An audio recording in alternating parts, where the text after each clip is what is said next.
மதுவிலக்கு போராட்டம் குறித்து நாஞ்சில் சம்பத் தெரிவித்த கருத்து அரசியல் அலட்சிய போக்கை காட்டுவதாக பல்வேறு அரசியல் கட்சிகள் விமர்சித்துள்ளனர். இதுகுறித்து அரசியல் கட்சியினர் தெரிவித்த கருத்துக்களை இப்போது பார்க்கலாம். மக்களிடம் ஏற்பட்டு வருகிற எழுச்சியை மட்டுப்படுத்தவும் திசை திருப்பவும் தான் வேறு குறைகள் இல்லாதால் இந்த குறையை எழுப்புகிறார்கள் என்ற வாதம் எழுகிறது.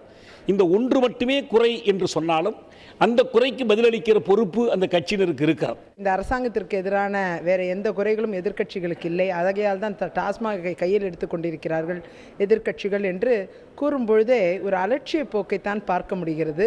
குறிப்பாக தமிழகத்தில் நிலவும் பிரச்சனைகள் என்ன என்பது இந்த தமிழக அரசுக்கு தெரியவே இல்லை என்பதுதான் நாம் உணர முடிந்த ஒரு விஷயம்.